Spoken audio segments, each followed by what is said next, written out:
Olá, aqui é o Reverendo Misael. Seja muito bem-vindo a este curso, o Culto Cristão na Bíblia e na História.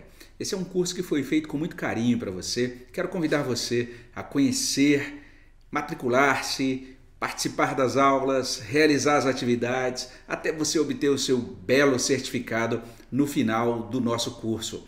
O curso foi feito com alguns objetivos, né? Logo no início, quando a gente preparou esse material, o nosso foco era treinar, fornecer o material para capacitar músicos da igreja, líderes de adoração, líderes de condução de culto, né? Aqueles que conduziam liturgias. Mas ao longo do tempo outras pessoas também foram se entusiasmando, se interessando, desejosas de conhecer o ensino bíblico sobre a adoração. Então é um curso que já tem, de certa forma, passado por algumas edições desde o ano 2004, né? E a gente sempre vai analisando aqueles tópicos, as questões atuais para atualizar o conteúdo e trazer essas discussões que são realmente relevantes para o nosso entendimento e também para que a gente possa oferecer na prática um culto realmente agradável a Deus, com aquela segurança de que estamos cultuando a Deus em espírito e em verdade, conforme a vontade do Senhor. O que você vai aprender aqui? Primeiro, a base bíblica do culto. Além disso, como é que o culto foi praticado ao longo da história da igreja, especialmente como ele se desenvolve. Você vai entender desde o iniciozinho, culto da igreja antiga, igreja medieval, até a gente chegar ao culto que é praticado hoje pela Igreja Presbiteriana do Brasil. Você vai entender porque o culto dentro da Igreja Presbiteriana ele é distinto, por exemplo, daquele culto do puritanismo inglês do século XVII e ao mesmo tempo distinto de outros modelos de culto contemporâneos, né, praticados por outras igrejas. É um curso que fornece respostas a algumas questões importantes. Primeira questão, o que é a adoração cristã? O que é isso? Como é que eu posso ter essa segurança de que os atos que eu pratico nessa reunião que eu chamo de culto correspondem ao que a Escritura realmente informa sobre a adoração? Como é que o culto foi praticado ao longo da história da salvação, ou seja, conforme Deus foi estabelecendo os seus pactos dentro da Escritura? Como é que o homem respondeu ao Senhor? Como é que o homem adorou ao Senhor em resposta às suas alianças? Além disso, como é que o culto foi praticado depois, né, que o Novo Testamento foi encerrado, a partir do século II, antes e depois da Reforma Protestante? Uma outra coisa é que a igreja desenvolveu um calendário litúrgico. Esse calendário litúrgico é importante. Além disso, uma outra coisa digna da nossa atenção. Você já ouviu falar sobre princípio regulador de culto? Você vai entender o que é o princípio regulador do culto e como ele nos ajuda hoje. Mas tem algumas questões que geram aquilo que os antigos chamavam de pulga atrás da orelha, né? Uma certa preocupação, um certo desconforto. Por exemplo, alguns dizem hoje a igreja está está desfrutando de um avivamento do Espírito Santo.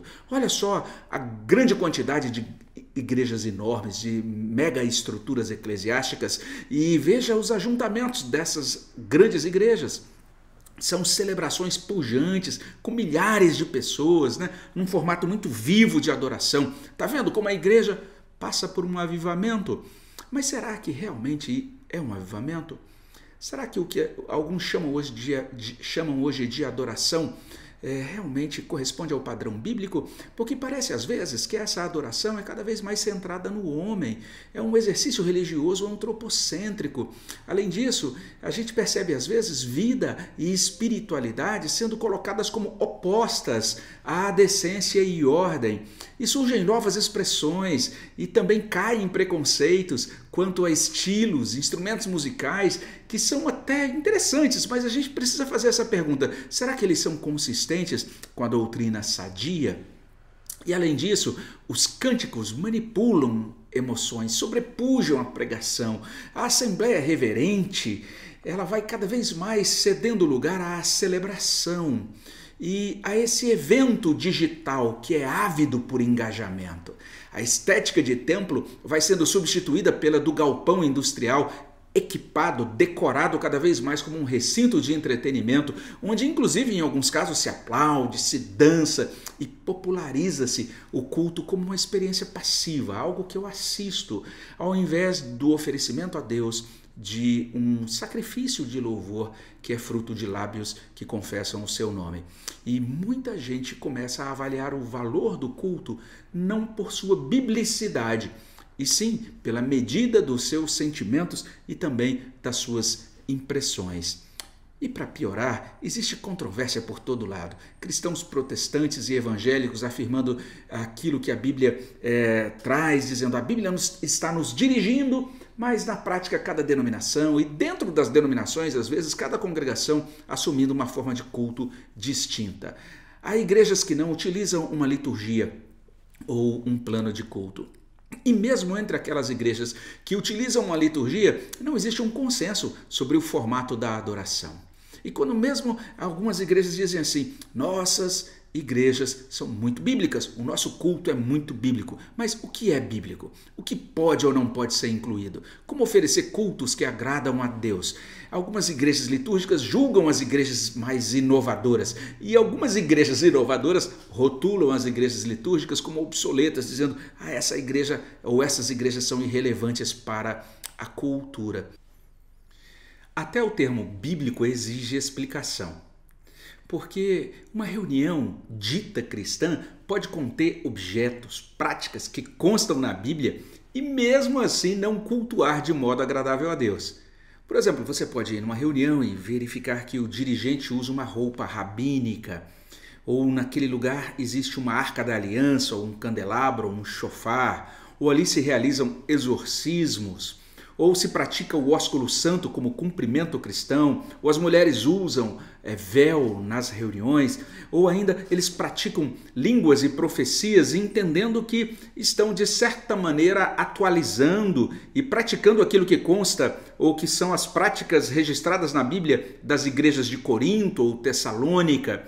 Mas deixa eu dizer para você, apesar de estas reuniões ou locais onde você pode encontrar esses objetos ou elementos, você dizer essas coisas realmente constam na Bíblia, mas isso ainda não significa que aquele ajuntamento é um culto cristão conforme as prescrições da Bíblia.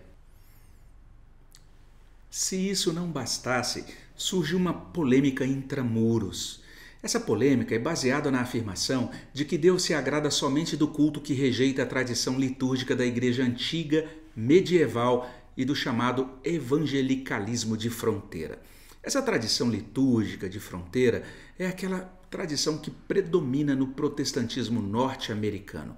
Alguns hinos do Novo Cântico, que é o hinário utilizado pela Igreja Presbiteriana do Brasil, provém dessa herança litúrgica do protestantismo de fronteira. Os defensores de um culto mais puro sugerem isso. O culto, para ser verdadeiramente reformado, implica cantar apenas os salmos, ou seja, salmodia exclusiva. Isso se contrapõe, certamente, você já percebe, à prática litúrgica da Igreja Presbiteriana do Brasil, porque na Igreja Presbiteriana do Brasil nós cantamos os salmos, mas também hinos antigos, cânticos contemporâneos. Essa posição da Igreja Presbiteriana do Brasil, ela é intitulada salmodia inclusiva e não exclusiva. Mas os adeptos da salmodia exclusiva também sugerem que não apenas a igreja só deve cantar salmos, mas também que estes devem cantar ou ser entoados unicamente à capela, sem nenhum acompanhamento instrumental.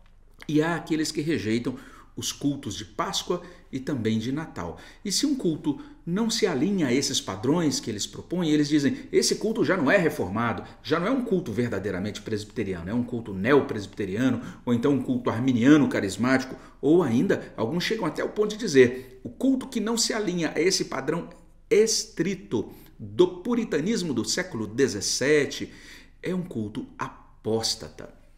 E a lista de práticas reprovadas pode incluir também a oração e a pregação pública de mulheres, recursos visuais e culto online.